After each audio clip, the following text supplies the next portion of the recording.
En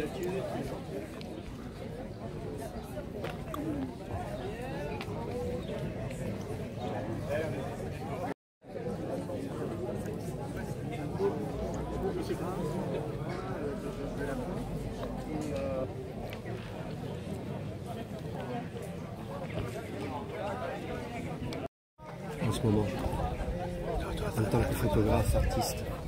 Et donc, et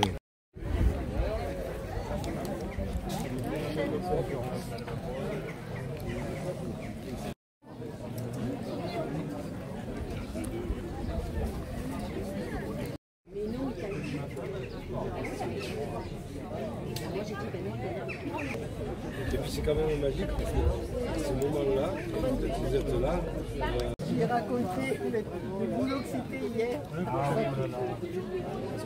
moi j'adore.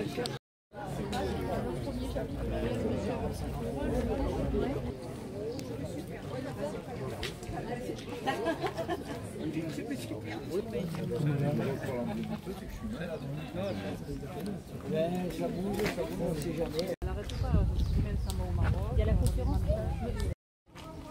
Après, il y a notre part à c'est vrai qu'il y a le discours.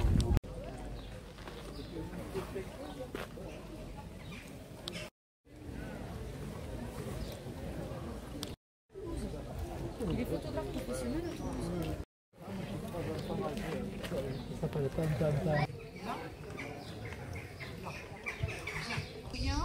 C'est Nicéphore-Niepce qui est le véritable inventeur du procédé.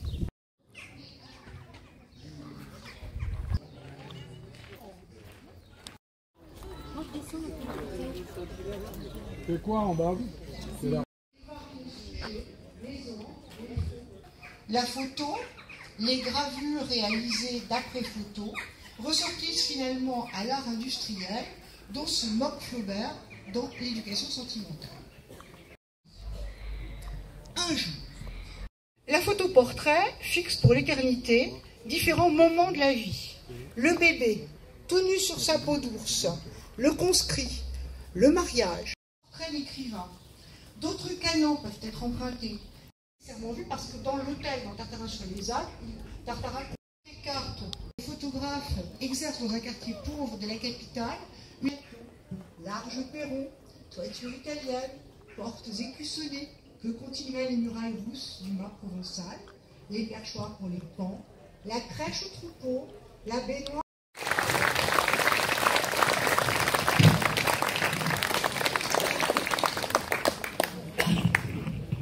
Voilà, je remercie Madame Duffier pour cette magnifique histoire de la photographie qui est une belle introduction à ce festival.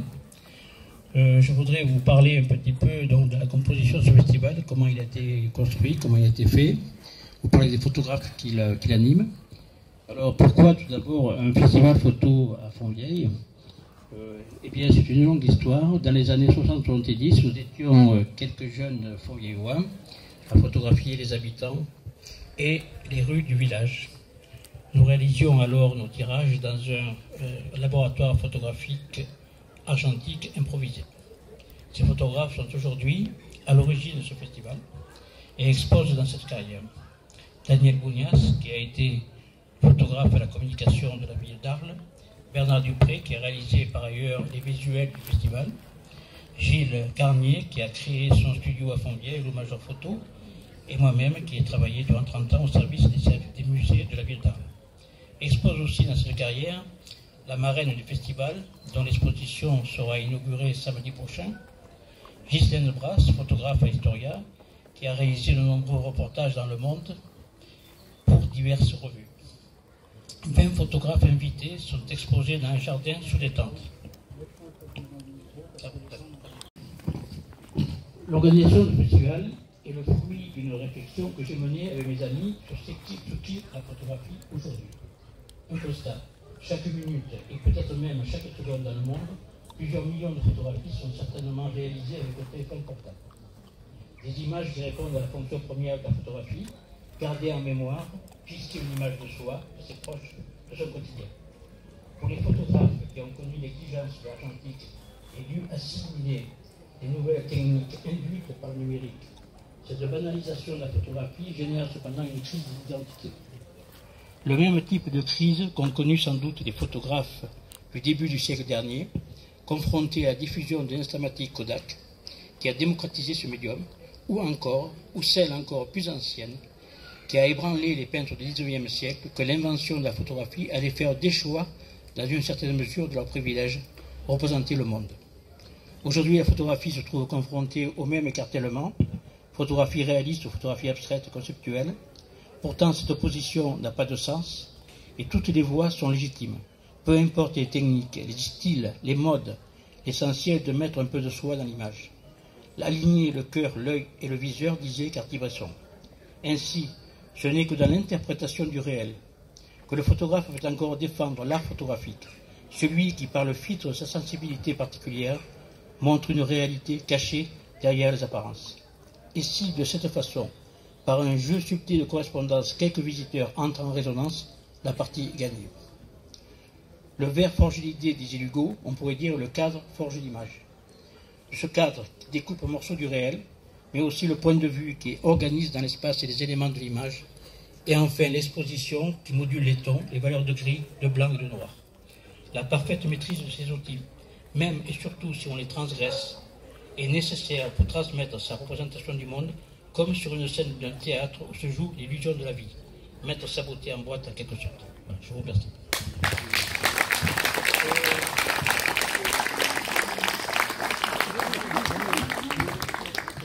Disposition du festival de photographie de Fontvieille. Je voudrais vous dire mon bonheur en tant qu'adjoint à la culture d'avoir entendu les deux exposés qui suivent et de voir leur conjonction ce soir. Parce que Anne-Simone Dufief, présidente de l'association des Amis de Daudet, nous a fait un très bel exposé sur la photographie au temps justement de Daudet et de Zola, dans un cadre très bien organisé par Géraldine Amiel.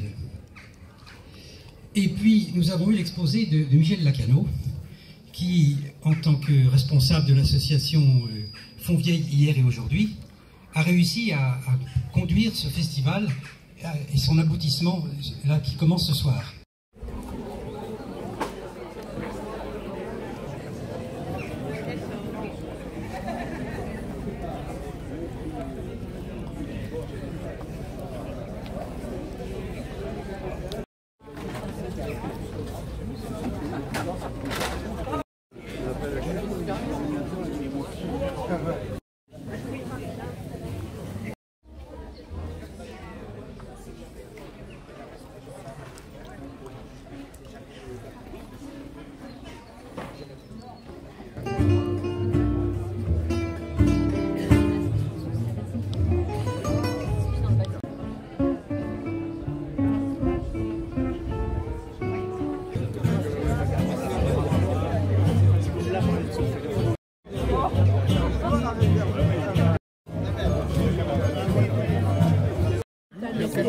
Voilà.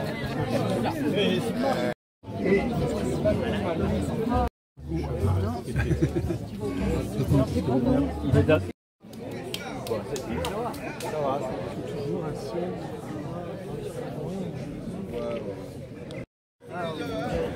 Une petite risette.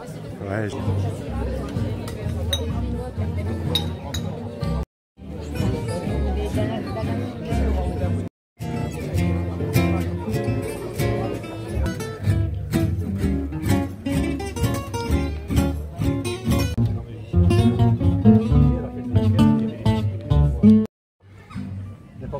Et après, quand tu perds la mémoire, tu oublies que tu perds la mémoire. Alors là, ça devient dramatique. Toi, tu es sauvé. Quand Ah oui, parce tu que oublié. c'était pas encore à l'époque de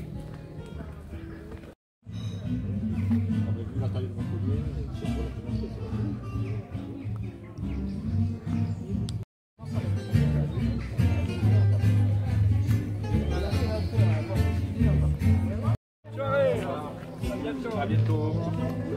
Et un long. Ah ouais, d'accord. Et en particulier son président, Michel Lacano, que je vous demande d'applaudir. Bravo, Michel. Et toute son équipe qui a travaillé d'arrache-pied.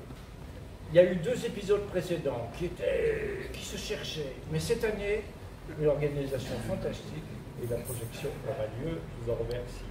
merci à la municipalité, merci à l'élu de la culture qui a soutenu le projet depuis le début. Qui soutient? Ah, il est là, bravo, applaudissez-le. Merci. Merci à l'autre qui nous accueille dans ce jardin splendide. Et surtout, merci à vous d'être présents comme Noël. Alors là, remerciement éternel.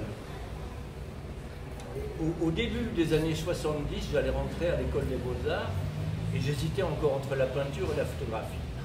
Je viens à Arles parce que j'étais passionné par Vincent van Gogh et j'avais lu les écrits de Vincent à Théo qui parlait d'Arles avec une lumière exceptionnelle.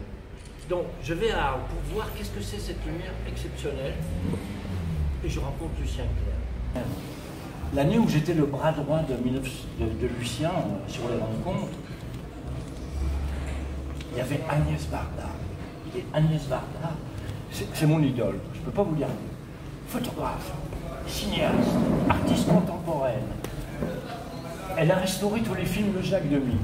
Pour moi, Agnès Varda, c'est peut-être l'artiste la plus importante en France. Je l'ai adoré. C'est un adversaire, etc. C'est pour ça que je veux saluer ce 3e festival de Fontvieille qui recrée cette amitié, cette solidarité, cette gentillesse, ce goût d'échanger gentiment entre photographes et de parler de photographie, la photographie comme un art si c'est possible.